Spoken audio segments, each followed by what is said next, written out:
காட்சி அரங்குகளை அமைத்திருக்கக்கூடிய பெருமைக்குரிய அலுவலர் பெருமக்களுக்கு நெஞ்சம் நிறைந்த நன்றி. அடுத்த அமர்வுக்காய் எங்கள் மரியாதைக்குரிய எழுத்தாளர் ஆகச்சிறந்த கதை சொல்லி பவா செல்லத்துறை அவர்களை அன்போடு மேடைக்கு அழைக்கிறோம். நினைவு பரிசினை வழங்குவதற்காக எங்கள் மரியாதைக்குரிய மாவட்ட ஆட்சியர் அவர்களின் நேர்முக உதவியாளர் அவர்களை அன்போடு அழைக்கிறோம்.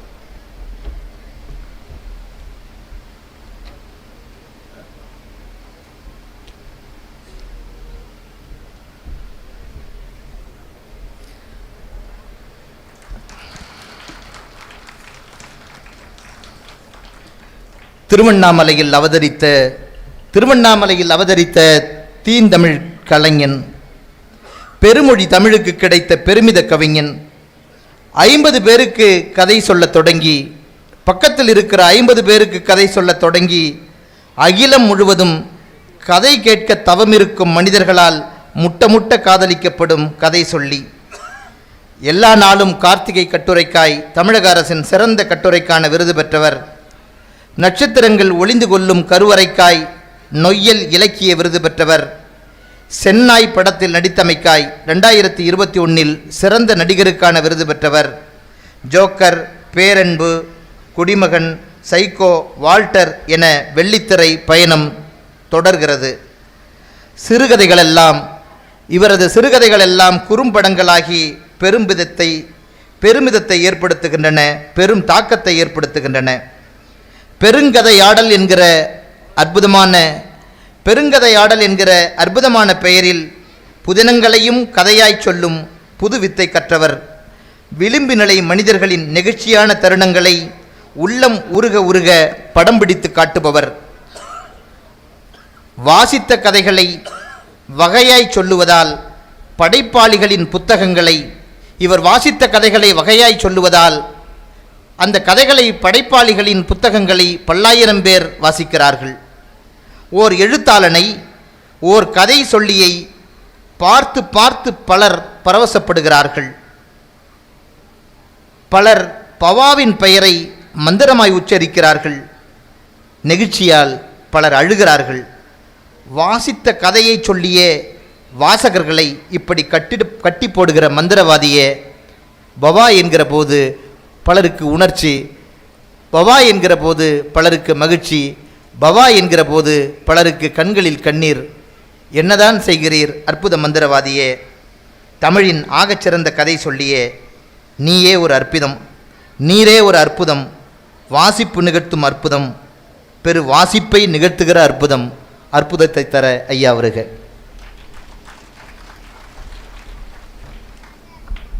நண்பர்களே, இத்தனை ஆண்டுகளில் என்னுடைய குரல் சுத்தமாக பேசவே முடியாத அளவுக்கு உடைந்து போயிருக்கிறது. எனக்கு நேற்றுக்கு முந்தின நாள் மாலை நான் இந்த நிகழ்ச்சிக்கு வந்துவிட மாட்டேன் என்று தான் நம்பிக்கொண்டிருந்தேன். ஒருவேளை அப்படி வராமல் இருந்திருந்தால் நல்லா இருந்திருக்குமோ அப்படின்னு தோணுச்சு. ஏன்னா எனக்கு ஒரு ஷூட்டிங் இருந்துச்சு, நல்ல வேலையாக அது கேன்சல் ஆகிடுச்சு. அந்த ஷூட்டிங், படப்பிடிப்பு, அவர் ஒரு பெரிய லிஸ்ட்டு வாசித்தார். எனக்கே அந்த லிஸ்ட்லாம் சத்தியமாக தெரியாது. யாராவது அப்படி ஞாபகப்படுத்துகிற போது தான் தெரிகிறது. எனக்கு பல இடங்களில் சொல்லியிருக்கிறேன், சினிமாவில் நடிக்கிறதுல எந்த பெரிய இன்ட்ரெஸ்ட்டுமே இல்லை. அப்படியே நடிக்கிற நாயே அப்படின்னு நீங்கள் கேட்கலாம். அது முழுக்க நண்பர்களுடைய சில இந்த கேரக்டருக்கு உங்களை சினிமாவுக்குன்னு சில லாங்குவேஜெலாம் இருக்குது. எல்லாரும் கதை சொல்லும்போது உலகத்திலேயே இதுதான் சிறந்த கதை உள்ள படமாக வரப்போகுதுன்னு சொல்லுவாங்க. ரெண்டாவது, உங்கள் கேரக்டர் தான் கமலஹாசன் கேரக்டரோட முக்கியமான கேரக்டரு அப்படின்னு ஆரம்பிப்பாங்க. அப்புறம் படம் பார்த்தா நம்ம ஒரு 2 நிமிஷம் வருவாங்க. அதில் 20 நாள் ஷூட்டிங் நடத்தியிருப்பாங்க. அதில் நிறைய டைம் நமக்கு வீணாகுது. அதுவும் வாசிக்கிற ஒரு ஆளுக்கு ஒரு புத்தகத்தோடு போய் கேரவானில் நீங்கள் படுத்துருந்தீங்கன்னா உங்களால் ஒரு கதை கூட படிக்க முடியாது, ஒரு புத்தகம் கூட, ஒரு பக்கம் கூட படிக்க முடியாது. ஏன்னா எப்போ வேணாலும் அவங்க கூப்பிடுவாங்க. அதை எப்படா கூப்பிடுவாங்க, எப்போ இந்த கதவு திறந்துடும்ன்றதுனால உங்களால் போய் படிக்கவே முடியாது. அது சினிமா என்னுடைய ஆகச்சிறந்த மீடியம் கிடையாது. சின்ன வயசிலிருந்து என்னுடைய அம்மாவிடம் கதை கேட்டு வளர்ந்த பையன் நான். நடுவில் வெள்ளைக்காரர்கள் வந்து கல்வியெல்லாம் வந்த பிறகு நம்முடைய மரபே, நம்முடைய ஆதி மரபே கதை கேட்கிற மரபு தான். அதற்கு அப்புறம்தான் வாசிக்கிற மரபு வந்தது. மறுபடியும் ஏதோ ஒரு வகையில் அந்த கதை கேட்கிற ஒரு இடத்திற்கு என்னுடைய குரல் சில பேரை உந்தி தள்ளி இருக்கிறது என்பது மகிழ்ச்சியாக இருக்கிறது. ஆனால் ஒருபோதும் ஒரு பட்டிமன்றம் மாதிரி கதை கேட்பது சிறந்ததா, கதை வாசிப்பது சிறந்ததா என்று என்னை யார் கேட்டாலும் கதை வாசிப்பது மட்டுமே சிறந்தது என்று எங்கு வேண்டுமானாலும் சொல்லுவேன். ஏனென்றால் ரீடிங், வாசிப்பு என்பது தனித்து ஒரு மனிதனுக்கும் அந்த டெக்ஸ்ட்டுக்கும் உள்ள தனிப்பட்ட உறவு. இப்போ நான் வாசித்த கதைகளை நான் சொல்வதற்கான காரணம், எனக்கு இப்படி ஒரு அனுபவம் ஏற்பட்டது. நான் ஜெயகாந்தனை படிக்கிற போது, நான் அசோகமித்ரனை படிக்கிற போது, நான் ஜி நாகராஜனை படிக்கும்போது என்னுடைய வாழ்க்கையில் நடந்த பல விஷயங்கள் அந்த வாசிப்பினூடாக புகுந்து போகும். ஒருவேளை என்னுடைய வாழ்க்கைக்கு நேர் எதிரான இன்னொரு வாழ்க்கையில் நீங்கள் இருந்திருந்தால் உங்களுக்கு அதே டெக்ஸ்ட் வேறு ஒரு அனுபவத்தை தரும். அதனால் இந்த கதை கேட்பதை விட கதை வாசிப்பது தான் ரொம்ப ரொம்ப முக்கியமான ஒரு விஷயம் என்று நான் முதலிலேயே சொல்லிக் கொள்கிறேன். சரி, அப்புறம் ஏன் நீ கதை சொல்கிற என்று நீங்கள் என்னை பார்த்து கேட்கலாம்.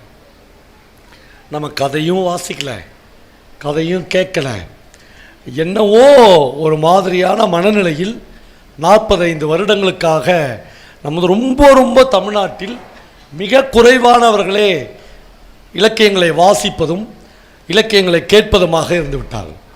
கிட்டத்தட்ட தமிழில் அதை சிறு பத்திரிகை சூழல் என்று சுருக்கி வைத்திருந்தார்கள். ஒரு சிறு பத்திரிகை பிரிண்ட் பண்ணால் ஒரு 300 பேர் படித்தால் அந்த சிறு பத்திரிகையை நடத்துகிற படைப்பாளிக்கு மிகப்பெரிய ஆறுதலாக இருக்கும், மிகப்பெரிய வெற்றியாக இருக்கும். ஆனால் 6 கோடி பேர் 7 கோடி பேர் இருக்கிற ஒரு தமிழ்நாட்டில் 300 பேர் ஒரு சிறு பத்திரிகையை வாசிக்கிறார்கள் என்பதே ஒரு எழுத்தாளனுக்கு பெருமிதமாக இருந்தது. ஆனால் தமிழில் அதற்கு நேர் எதிர்மாறாக ஏராளமான வணிக செய்திகளையும் சினிமா செய்திகளையும் மிக மோசமான பாலியல் கதைகளையும் வரட்டுத்தனமான வணிகத்தையும் உள்ளடக்கிய பத்திரிகைகள் தமிழ்நாட்டிலிருந்து வெளிவந்து கொண்டே இருந்தன. ஒரு கட்டத்தில் அவர்கள் பாவப்பட்டு பரிதாபப்பட்டு சீரியஸாக வாழ்க்கையை பற்றி எழுதி கொண்டிருக்கிற ஒரு எழுத்தாளனுக்கும் அவர்கள் பத்திரிகையில் ஒரு 4-5 பக்கத்தை ஒதுக்கி தந்தார்கள். எழுத்து சொல் எப்படி ஒரு மனிதனை பௌதீக சக்தி மாதிரி பிடித்து கொள்ளும் என்பதற்கு அவர்கள் ஒதுக்கி தந்த இந்த 4-5 பக்கங்களே சாட்சி. ஜெயகாந்தன் தன்னுடைய ஆகச்சிறந்த எல்லா கதைகளையும் ஆனந்த விகடனில் தான் எழுதினார். ஆனந்த விகடனில் கட்டுப்பட்டுத்தனமான பல பிராமண குடும்பங்களில் இருந்த பெண்கள் வீட்டுக்கு பயந்து டாய்லெட்டில் எடுத்துன்னு போய் ஆனந்த விகடனை படித்த ஏராளமான கதைகள் தமிழ்நாட்டில் உண்டு. பிரபஞ்சன் தன்னுடைய ஆகச்சிறந்த கதைகளை ஆனந்த விகடனிலும் குமுதத்திலும் எழுதினார். ஆனால் ஒரு உவப்பு இல்லாமலேயே தான் பிரபஞ்சனுக்கெல்லாம் இருந்தது. ஒரு முறை பிரபஞ்சன் சேலத்திற்கு ஒரு இலக்கிய கூட்டத்திற்கு போய் வருகிறார். போய் வரும்போது அவர் அந்த இலக்கிய கூட்டத்தில் பேசுகிற போது அவர் சொல்கிறார், தமிழ்நாட்டில் வருகிற குப்பை பத்திரிகைகளில் நாங்கள் எல்லாம் எழுத வேண்டியிருக்கிறது என்று சொல்கிறார். அவர் அப்படி சொல்லுகிற போது குமுதத்தினுடைய சப் எடிட்டராக பிரபஞ்சன் இருக்கிறார். கூட்டத்திலிருந்து ஒரு வாசகன் எழுந்து கேட்கிறார், அப்போ குமுதம் என்று கேட்கிறார். அது மகா முனிசிபாலிட்டி குப்பை என்று பிரபஞ்சன் பதில் சொல்கிறார். பிரபஞ்சன் சென்னைக்கு வருவதற்கு முன்னால் இந்த செய்தி குமுதம் ஆசிரியர் குழுவுக்கு வந்து விடுகிறது. அடுத்த நாள் 11 மணிக்கு பிரபஞ்சனை கூப்பிட்டு ஃபுல் எடிட்டோரியல் போர்டு உட்காந்து, நேற்று எங்கே சார் போயிருந்தீங்க என்று கேட்கிறார்கள்.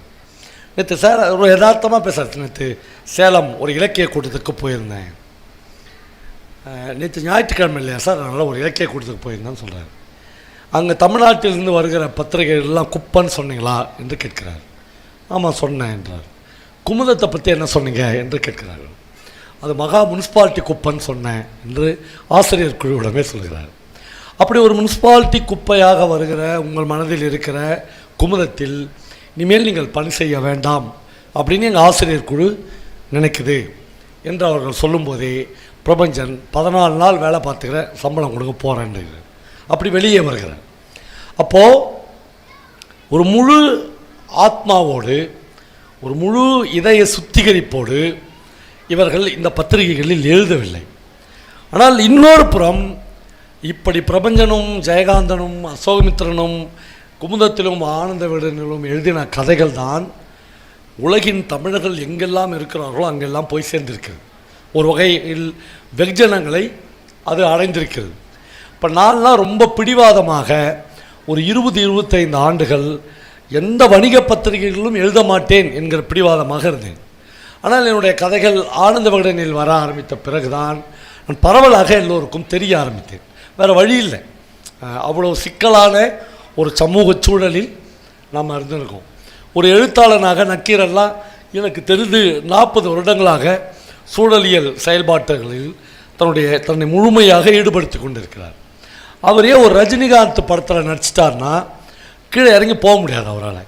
அப்படி ஒரு மந்தை மனோபாவத்தை நம்முடைய மீடியாக்கள் நம்முடைய சினிமாக்கள் உருவாக்கி வைத்திருக்கின்றன. எழுத்து என்பது முழுக்க முழுக்க ஒரு தனி மனிதனுக்கும் ஒரு அந்த உரையாடலுக்கும் உள்ள தனிப்பட்ட விஷயம். நான் படித்து கொண்டே வருகிற போது பல இடங்களில் ஒரே ஒரு பக்கத்தை மட்டும் படிக்க முடியாமல் புத்தகத்தை மூடி என்னுடைய நெஞ்சில் மேல் வைத்து நெஞ்சு விம்ப அழுதுருக்கிறேன். அது ஒரு கதை கேட்கிற போது அந்த அனுபவத்தை நீங்கள் அடைய முடியாது. எனக்கு மட்டுமே ஏற்பட்ட அனுபவம். நான் பல முறை சொல்லியிருக்கிறேன். வண்ணநிலவனுடைய எஸ்தர் என்று உலகின் மிக புகழ்பெற்ற ஒரு கதை இருக்கிறது. உலகம் முழுக்க ஒரு 50 பெஸ்ட்டு ஸ்டார் ஸ்டோரியை நீங்கள் வரிசைப்படுத்தினால் எஸ்தர் என்கிற அந்த கதைக்கு ஒரு இடம் இருக்கிறது. அந்த எஸ்தர் கதையில் திருநெல்வேலி மாவட்டத்தில் ஒரு கிராமத்தில் எல்லோரும் ஊரை விட்டு போகிறார்கள். அவ்வளோ பஞ்சம். யாருமே அந்த ஊரில் இல்லை. ஆடு மாடுகள் எல்லாம் செத்து விட்டன. இருக்கிற ஆடு மாடுகளை அடிமாடுகளுக்கு விட்டு விடுகிறார்கள். ஊரே காலியாகிறது. வண்ணநிலவன் அந்த கதையை கடைசியில் எஸ்தர் சித்தியை ஊரிலேயே விட்டு போவதென்று முடிவானது என்று அந்த கதையை ஆரம்பிக்கிறார். அவ்வளோதான். இவ்வளவுதான். 2 வரி தான் அந்த தமிழ் உரைநடையில் இருக்கிறது. கடைசியில் எஸ்தர் சித்தியை ஊரிலேயே விட்டு போவது என்று முடிவானது என்கிற வரி தந்த விம்மல் 40 ஆண்டுகளுக்கு பிறகு எனக்கு இன்னமும் அடங்கவே இல்லை. அப்படியென்றால் அந்த பேக்ட்ராப் எனக்கு தெரியும். எஸ்தர் சித்தியை வீட்டிலேயே விட்டு போவதென்றால் அப்படியே வீட்டில் அனாதையாக விட்டு போவது. அவளுக்கு தண்ணி கொடுக்க, அவளுக்கு ஒரு வேளை கூழ் கொடுக்க, ஒரு வேளை கஞ்சி காய்ச்சி கொடுக்க அந்த வீட்டில் யாருமே இருக்க மாட்டார்கள். அவள் ஒரு காலத்தில் இந்த வீட்டில் எவ்வளவு பிரியமான மனுஷியாக இருந்தாள், எவ்வளவு முதன்மையான மனுஷியாக இருந்தாள். ஆனால் ஒரு பஞ்சம், ஒரு வறுமை ஒரு மனுஷியை இவ்வளவு பிரியமாகவும் இவ்வளவு ஆளுமையோடும் இருந்த ஒரு மனுஷியை வீட்டில் அனாதையாக விட்டு போகச் சொல்கிறது.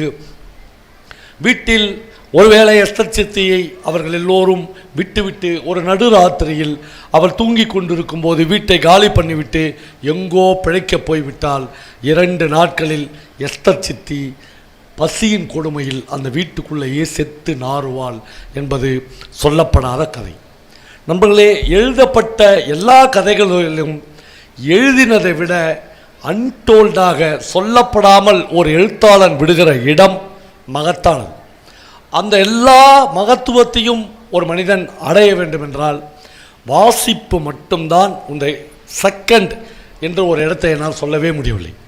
முதல், செகண்ட், தேர்ட் என்று எல்லாவற்றுக்கும் வாசிப்பு மட்டுமே தேவைப்படுகிறது.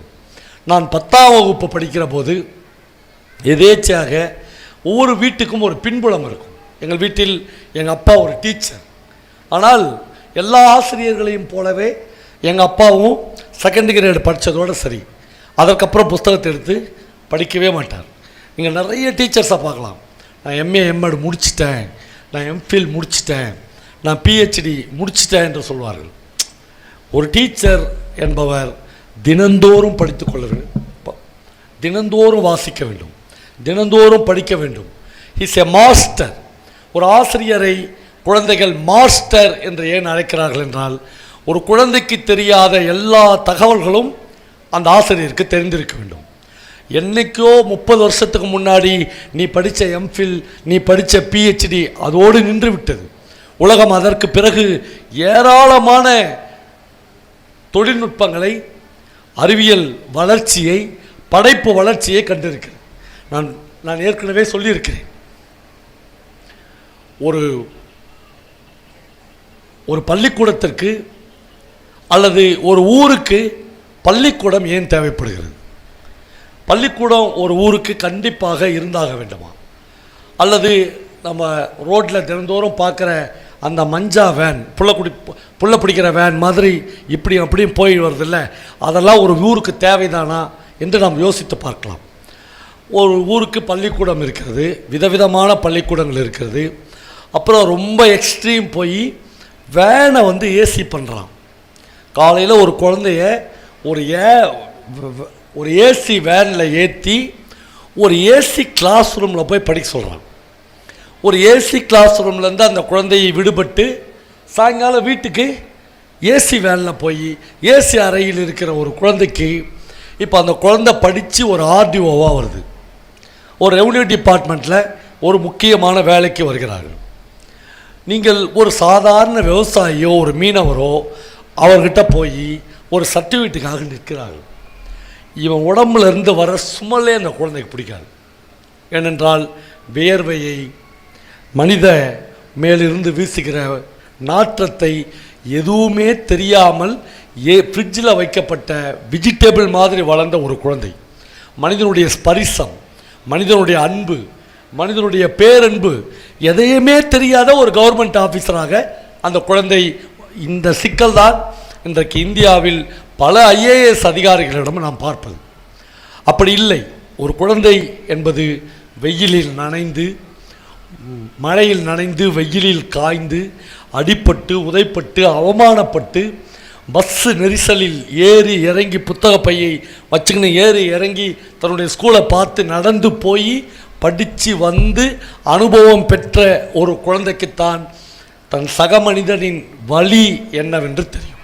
அதைத்தான் காலம் காலமாக எழுத்தாளர்கள், எந்த எழுத்தாளனாவது இப்படி ஒரு சொஃபிஸ்டிகேட்டட் லைஃப்பில் இருந்த பண்ணையார்களை பற்றியோ அல்லது IAS அதிகாரிகளை பற்றியோ அல்லது மிக உயர்ந்த பொறுப்பில் இருக்கிற மந்திரிகளை பற்றியோ, ஜனாதிபதியை பற்றியோ, பிரதமரை பற்றியோ ஒரு கதை எழுதியிருக்கிறானா என்று நீங்கள் யோசித்து பாருங்கள்.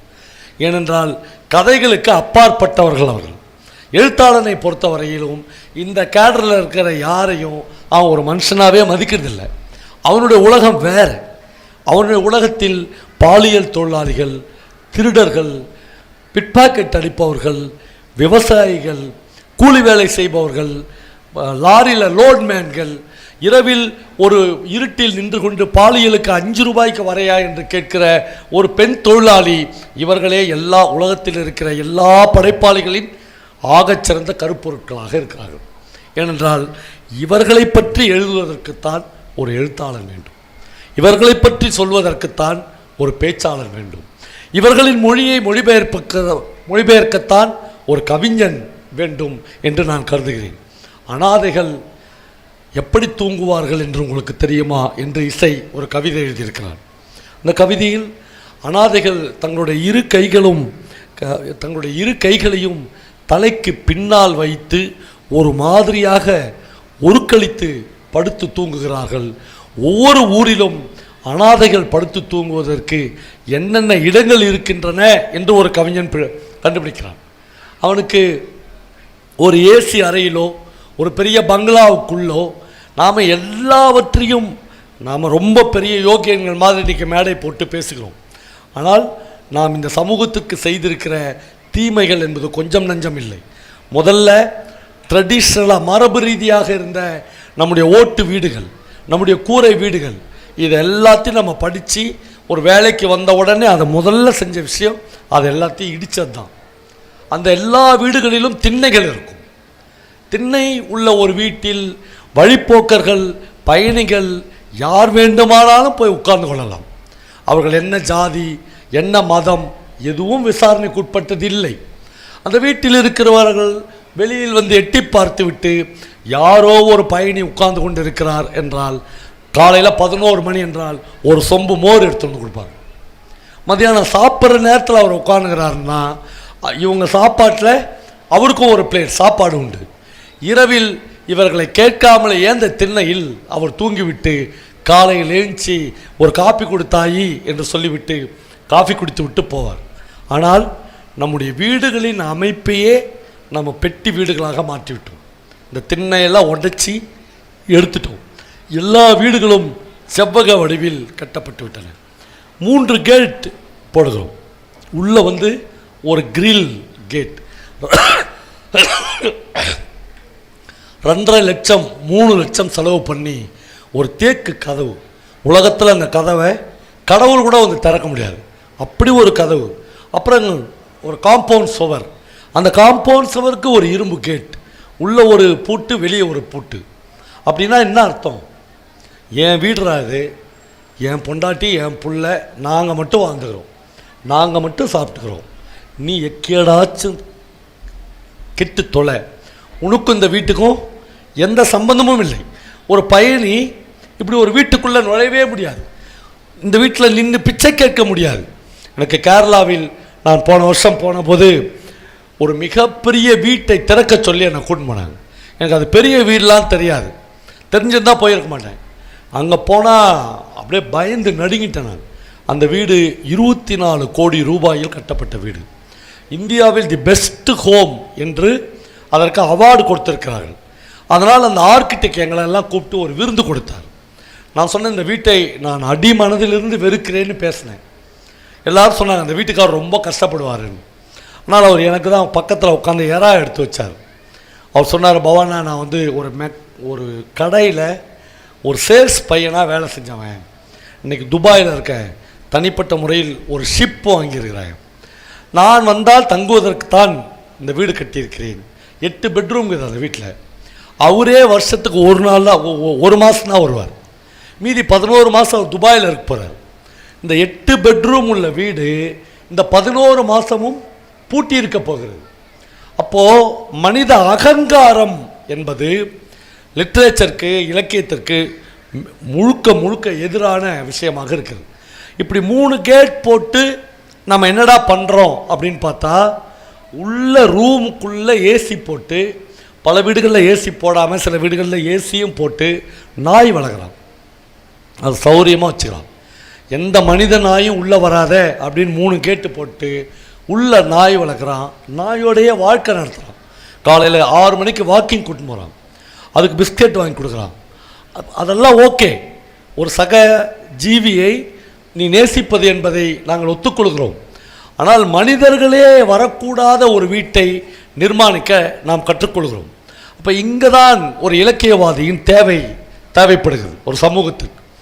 துரதிர்ஷ்டவசமாக நாம் படிக்கிற பாடப்புத்தகங்களில் இவ்வளவு ஆழமாகவும் அகலமாகவும்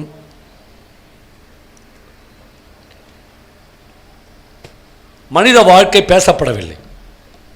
அது முழுக்க ஃபில்டர் பண்ணி, அது முழுக்க யாரோ பல அறிஞர்களால் அல்லது அறிஞர்கள் என்று சொல்லப்படுவர்களால் வடிவமைக்கப்படுகிறது.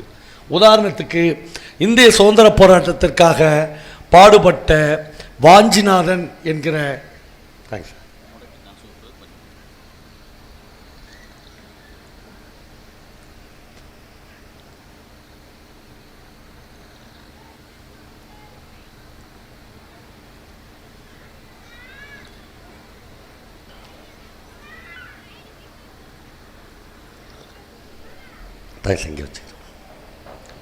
வாஞ்சிநாதனை பற்றி நமக்கெல்லாம் புத்தகங்களில் ஒரு செய்தி இருக்கிறது. வாஞ்சிநாதன் ஆர்ட்ஸ் துறையை திருநெல்வேலியில் இயற்கையாக குற்றாலத்தில் கொட்டுகிற அந்த பேர் அருவியில் இந்தியர்களும் வெள்ளைக்காரர்களும் ஒன்றாக குளிக்கக்கூடாது என்று ஆர்ட்ஸ் துறை ஒரு சட்டம் போட்டதாகவும், அதை பொறுக்க முடியாத பல பேர் திருவூலச்சீட்டு போட்டு 24 வயதே ஆன ஒரு வருடம் கூட திருமணம் முடிந்து ஆயிருக்காத நிலையில் வாஞ்சிநாதனுடைய பெயர் அதில் வருகிறது. வாஞ்சிநாதன் மணியாச்சி ரயில் நிலையத்தில் வைத்து மிக அருகில் ஆஸ்துரையை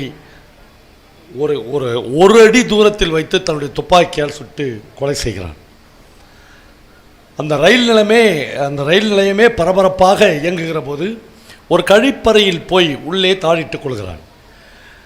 தப்பிக்க முடியாது என்பது தெரிந்த பிறகு துப்பாக்கியை தன்னுடைய வாய்க்குள் வைத்து அதை மேல் நோக்கி வைத்து தன்னுடைய பிஸ்டனை அழுத்துகிறான். மூளை சிதறி வாஞ்சிநாதன் செத்துப்போகிறான்.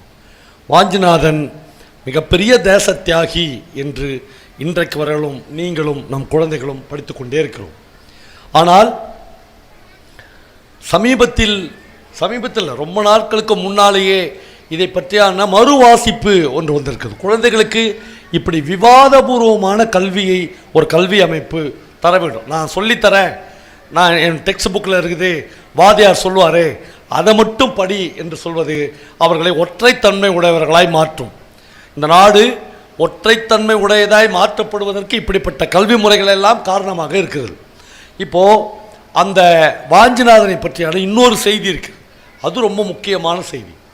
ஆஸ்துரை ஒரு முறை திருநெல்வேலியை சுற்றி வருகிற போது ஒரு அருந்ததியர் காலனி வழியாக அவருடைய சாரட் ஒரு ஜீப் வருகிற போது ஒரு அருந்ததிய பெண் பிரசவ வழியில் ரோட்டில் நின்று துடித்து கொண்டிருக்காள். அவள் வீட்டுக்கு எதிரில் யாருமே அவளை கூட்டின்னு போகிறதுக்கு ஆள் இல்லை. அந்த காலனியே நின்று என்ன பண்ணுறதுன்னு தெரியாமல் நிற்கிறார்கள். ஆஸ்துரை தன்னுடைய ஜீப்பை நிறுத்திட்டு ஆஸ்துரிய மனைவியும் ஆஸ்துரையும் சேர்ந்து அந்த பொண்ணை அந்த ஜீப்பில் ஏற்றி திருநெல்வேலி மருத்துவமனைக்கு கூட்டு வந்து அந்த அருந்ததிய பெண்ணை காப்பாற்றுகிறார்கள். அவளுக்கு அங்கு தான் பிரசவம் நடக்கிறது. ஒருவேளை இந்த ஆங்கில ஆட்சி நீடித்தால் ஆஸ்துரை மாதிரியான ஒரு ஆள் திருநெல்வேலிக்கு எத்தனை நாள் கலெக்டராக இருந்தால் இந்த மாதிரியான ஜாதியற்ற ஒரு சமூகம் உருவாகிவிடுமோ என்கிற பயத்தில் வாஞ்சிநாதன் இந்த கொலையை செய்தான் என்று ஒரு குற்றச்சாட்டு இருக்குது. நான் இந்த குற்றச்சாட்டை மெய் என்று சொல்லவில்லை, ஆனால் ஆதாரபூர்வமான குற்றச்சாட்டு. ஆயிரா வெங்கடாஜலபதி எல்லாம் இதை ஆய்வு செய்து எழுதியிருக்கிறார். ஆனால் இப்படி விவாதிக்கிற ஒரு கல்வி நம்முடைய டெக்ஸ்ட் புக்கில் வேணுமா வேண்டாமா என்று நான் நினைக்கிறேன். நம்முடைய குழந்தைகளுக்கு நாம் ஒரு டீச்சர் சொல்லிக் கொடுப்பது மட்டும்தான் குழந்தைகள் ஏற்றுக்கொண்டும் என்றால் ஒரு விவாதபூர்வமான கல்வி, ஒரு கிரியேட்டிவான கல்வி அந்த குழந்தைகளுக்கு கிடைப்பதற்கு வாய்ப்பே இல்லை. ஒரு கிளாஸ் ரூமில் ஒரு டீச்சர் பாடம் நடத்துகிறார். பாடம் நடத்துகிற போது அசோகர் 1847ஆம் ஆண்டு தமிழ்நாடு முழுக்க இந்தியா முழுக்க இவ்வளவு மரங்களை நட்டார் என்று வகுப்பெடுக்கிறார். இந்த குழந்தை டீச்சர் சொல்லும் போதே ஃபோனை பெஞ்சு கீழே எடுத்துன்னு போய் கூகுளில் தேடுது. கூகுளில் தேடி எவ்வளோ மரம் நட்டார், அதில் எவ்வளோ மரங்களை கவர்மெண்ட்டே வெட்டிட்டு 3 வழிச்சாலை 4 வழிச்சாலைன்னு மாற்றிடுச்சு, எவ்வளோ மரங்கள் இப்போ இற்று விழுந்துருச்சு, எவ்வளோ மரங்கள் ரீப்ளேஸ் பண்ணப்பட்டுக்குது, எல்லாத்தையும் குழந்தை கண்டுபிடிச்சிருது. கூகுள் ஒரு டீச்சருடைய மூளையை விட அதிகமாக செயல்படுகிறது. அந்த டீச்சர் கிளாஸை முடிக்கிறதுக்குள்ள அந்த டீச்சருடைய மூளையை விட அதிகமான தகவல்களை அந்த குழந்தை சென்றடைந்து விடுகிறது. இப்போ நான் கேட்குறேன், அதுதான் தகவல்கள் எல்லாமே இந்த கூகுள் கிடைக்குதில்ல, கம்ப்யூட்டரில் கிடைக்குதில்ல, செல்ஃபோன்லேயே கிடைக்குதில்ல, அப்புறம் எதுக்கு சார் டீச்சர்? அவங்களுக்கு எதுக்கு சார் டிஏ? அவங்களுக்கு எதுக்கு சார் 1.5 லட்ச ரூபா சம்பளம் 1 லட்ச ரூபா சம்பளம் என்று நீங்கள் கேட்கலாம். ஆனால் ஒரு குழந்தையை சமூக பயம் உள்ள குழந்தையாக மனிதனாக மாற்றுவதற்கு ஒரு ஆசிரியரும் பெற்றோரும் மட்டுமே தேவைப்படுகிறார்.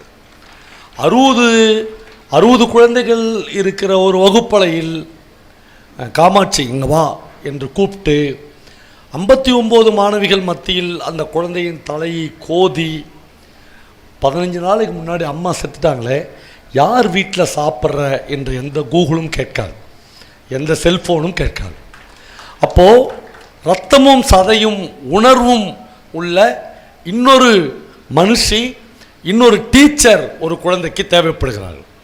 ஆனால் இந்த கல்வி என்பது விவாதம் உள்ள, விவாதத்தை ஏற்படுத்தக்கூடிய, அவர்களை வேறு ஒரு உலகுக்கு பயணிக்கக்கூடிய கல்வியாக இருக்க வேண்டும். துரதிர்ஷ்டவசமாக இதுவரையிலும் நாம் படித்து கொண்டிருக்கிற கல்வியில் ஒரு 60% கூட நாங்கள் சொல்லுகிற மாதிரியான கல்வி இன்னும் வரவில்லை.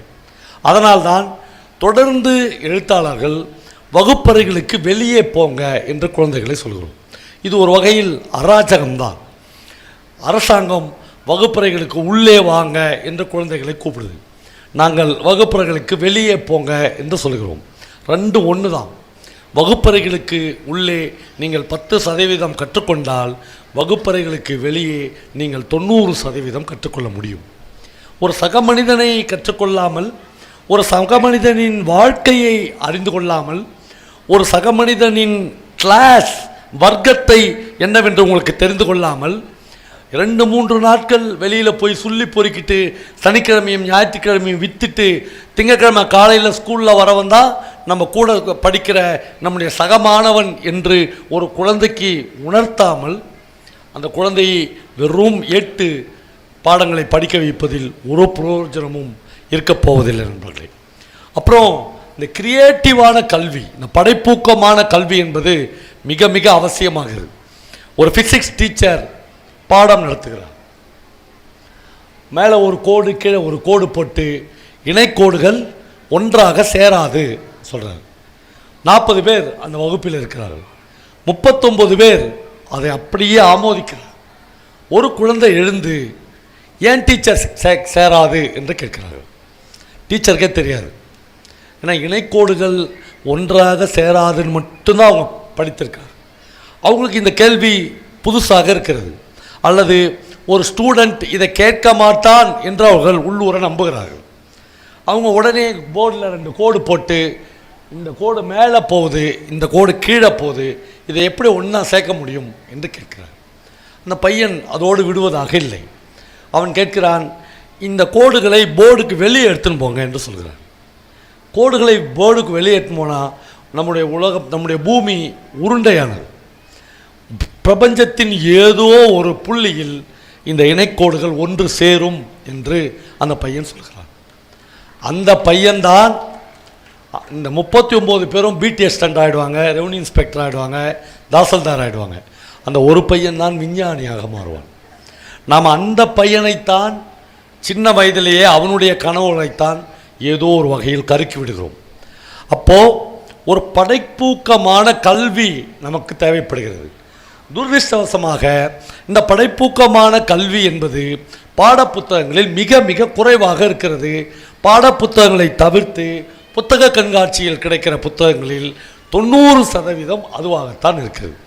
இந்த தேர்ந்தெடுப்பு தான் முக்கியம். எந்த புத்தகம் எப்படி இருக்கும், அது வாசித்தால் எப்படி இருக்கும் என்பதை கேட்பதற்காக, அறிமுகப்படுத்துவதற்காகத்தான் நானும் நக்கீரனும் இங்கே வந்திருக்கிறோம். அதே மாதிரி நம்முடைய எல்லா டீச்சர்ஸ், தி பெஸ்ட் டீச்சர்ஸ் எல்லோரும் வகுப்பறைகள் தான் இருப்பார்கள் என்று நாம் தப்பாக நினைக்கிறோம். என்னுடைய ஒரு பெஸ்ட் டீச்சர் கூட துரதிர்ஷ்டவசமாக என்னுடைய வகுப்பறைகளில் இருந்ததே இல்லை. என்னுடைய வகுப்பறைகளில் நான் பார்த்த டீச்சர் மாதிரி உலகத்தில் நான் வாழவே கூடாது என்று நான் முடிவெடுத்திருந்தேன். ஏனென்றால் நான் 7வது படிக்கும்போது 50 ரூபாய் டியூஷன் ஃபீஸ் கட்டவில்லை என்பதற்காக ஒரு வாத்தியார் என்னை ஃபெயில் ஆக்கினார். எங்கள் +2 வகுப்பில் எங்களோடு படித்த எங்கள் சக மாணவிக்கு எங்கள் தமிழாசிரியர் இன்னொரு பொண்ணுக்கிட்ட கொடுத்து லவ் லெட்டர் கொடுத்தார். எங்களில் பல ஆசிரியர்கள் வாத்தியார் வேலை செஞ்சுட்டு சாயங்காலம் போய் டியூஷன் நடத்தினார்கள். எங்களில் சில ஆசிரியர்கள் ஃபைனான்ஸில் பார்ட்னராக ஆனார்கள். ஒரு பள்ளிக்கூடத்தில் இருக்கிற 10 வாத்தியார்களும் சேர்ந்து ரியல் எஸ்டேட் பிஸ்னஸ் நடத்தினார்கள். இந்த மாதிரி நம்ம வாழ்க்கையில் இவர்கள் ஒருவரை கூட பின்பற்றக்கூடாது என்று நான் என்னுடைய மிகச் சின்ன வயசுலேயே முடிவெடுத்தேன்.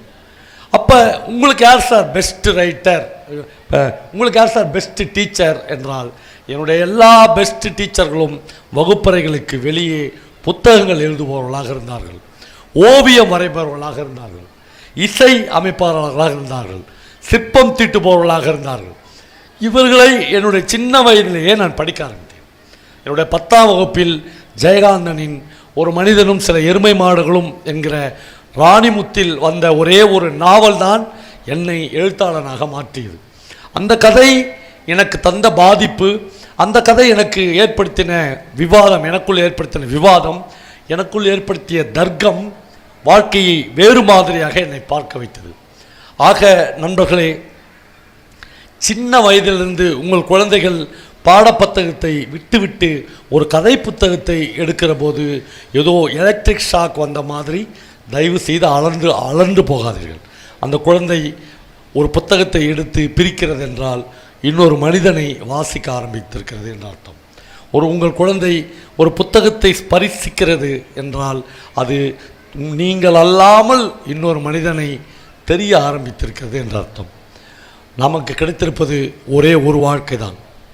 இந்த மனித ஜீவனில் மனிதர்களுக்கு கிடைத்திருப்பது ஒரே ஒரு வாழ்க்கை தான். ஒரு புத்தகத்தை முழுமையாக நீங்கள் படிக்கிற போது நீங்கள் வாழாத இன்னொரு வாழ்க்கையை அந்த புத்தகம் உங்களுக்கு சொல்லித்தரும். நீங்கள் இந்த உலகத்தில் 100 புத்தகங்களை 20 வருடங்களில் படித்திருக்கிறீர்கள் என்றால் 200 பேரின் வாழ்க்கையை நீங்கள் வாழ்ந்திருக்கிறீர்கள் என்ற அர்த்தம். அது அவ்வளவு சுலபம் இல்லை. 200 பேரின் வாழ்க்கையை, ஒரு தலித்தின் வாழ்க்கையை, ஒரு பிற்படுத்தப்பட்டவனின் வாழ்க்கையை, ஒரு பிராமணனின் வாழ்க்கையை உங்களால் வாழ முடியாதென்றால் 3 பேருடைய ஒரு புத்தகங்களை படிக்கிற போது முழுக்க முழுக்க உங்களால் அதிலேயே வாழ முடியும். இந்த அனுபவத்தை கொடுப்பதற்கு உலகத்தில் புத்தகங்களை தவிர வேறு இன்னொரு விஷயத்தை என்னால் உதாரணத்துக்கு கூட சொல்ல முடியாது. அவ்வளவு ஒரு அற்புதம் இந்த அரங்குக்குள் வந்திருக்கிறது. உங்கள் குழந்தைகளை கூட்டின்னு போங்க. எப்போ பார்த்தாலும் குழந்தைங்களை ஷாப்பிங் கூட்டின்னு போகிறது, எப்போ பார்த்தாலும் குழந்தைங்களுக்கு டன்னாக சாக்லேட் வாங்கி கொடுக்கறது, எப்போ பார்த்தாலும் குழந்தைகளுக்கு 10 ட்ரெஸ்ஸு 100 ட்ரெஸ்ஸு என்று வாங்கி கொடுப்பது, இந்த அநாகரிகங்களிலிருந்து குழந்தைகளை விலக்குங்கள். அவர்களுடைய அறிவுக்கு, அவர்களுடைய மனதிற்கு இதமான ஆயிரக்கணக்கான புத்தகங்கள் இதற்குள்ளே இருக்கிறது. அந்த புத்தகங்களை உங்கள் குழந்தைகளோடு பேச விடுங்கள். குழந்தைகளோடு அவர்கள் அப்புறம் பேசட்டும்.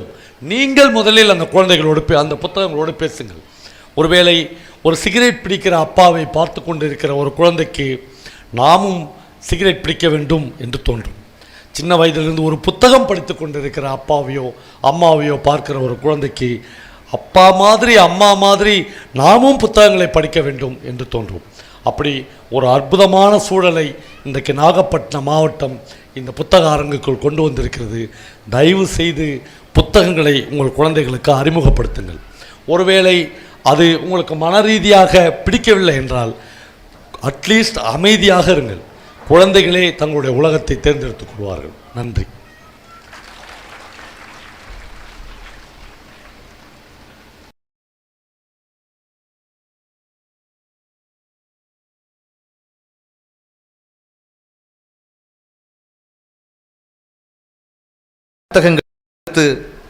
பாடப்புத்தகங்களை தவிர்த்து உங்கள் குழந்தைகளின் தீண்டல் படுகிற புத்தகங்கள் அவர்களை ஆகச்சிறந்த படைப்பாளிகளாய் மாற்றுகிற ஆரம்ப புள்ளி.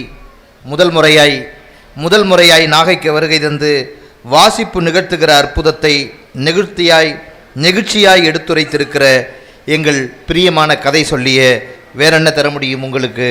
நன்றியை தவிர பலத்த கைதட்டலோடு நெகிழ்ச்சியான இந்த தருணத்திற்காக நன்றி தெரிவித்துக் கொள்கிறோம். நிறைய விஷயங்களை எங்கள் மனசாட்சிக்காய் விட்டு சென்றிருக்கிறீர்கள். நிறைய ஆசிரியர் பெருமக்களும் எதிரே இருக்கிறார்கள். அன்பிற்குரியவரே, இதை நன்றி சிந்திக்கிறோம். இன்றைய நாளை மிகச்சிறப்பாக மாற்றியிருக்கக்கூடிய மரியாதைக்குரிய பவா செல்லத்துறை அவர்களுக்கும் மரியாதைக்குரிய எழுத்தாளர் நக்கீரன் அவர்களுக்கும் நெஞ்சிருந்த நன்றி. இந்த நிகழ்விலே கலந்து கொண்டு மிகச்சிறப்பாக இந்த நிகழ்வை வெற்றிகரமாக மாற்றியிருக்கிற மரியாதைக்குரிய மாவட்ட ஆட்சியர் அவர்களின் நேர்முகதையாளர் பொது அவர்களுக்கு நெஞ்சம் நிறைந்த நன்றி. நிகழ்விலே கலந்து கொண்டிருக்கக்கூடிய மரியாதைக்குரிய பெருமக்கள் அனைவருக்கும் நெஞ்சம் நிறைந்த நன்றி. இன்றைய கலை நிகழ்ச்சிகளில் கலந்து கொண்டவர்களுக்கான பாராட்டுச் சான்றிதழ்களை மரியாதைக்குரிய சிறப்பு விருந்தினர் பெருமக்கள் வழங்குகிறார்கள். முதலாவதாக நாகப்பட்டினம் வள்ளலார் நடன வித்யாலயா. விரைவாக மேடையறவும். விரைவாக தோப்புத்துறை ஊராட்சி ஒன்றிய தொடக்கப்பள்ளி, திட்டச்சேரி ஊராட்சி ஒன்றிய தொடக்கப்பள்ளி.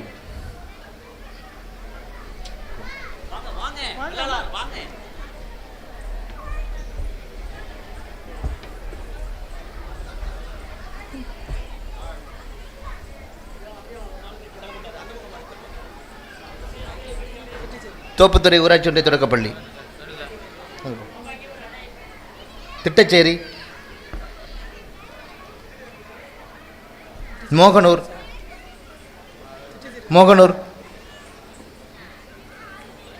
தோப்புத்துறை இருக்கார் சார். தோப்புத்துறை சார் தான்.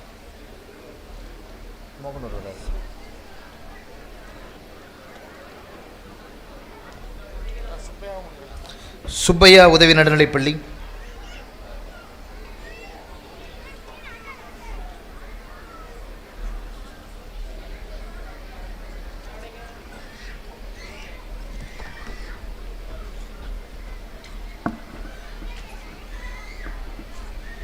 ஜே ஜெயா மெட்ரிக் மேல்நிலைப்பள்ளி, ஜே ஜெயா,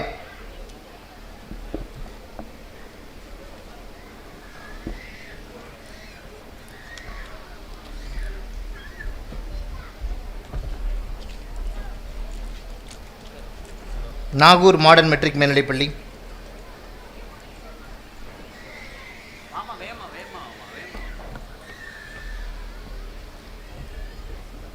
பிஎன் குளம் வடகரை தேசிய தொடக்கப்பள்ளி,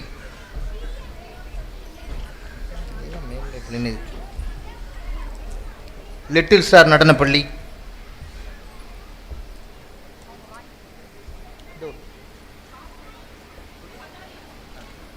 பதாரியா அரசு உதவி பெறும் தொடக்கப்பள்ளி,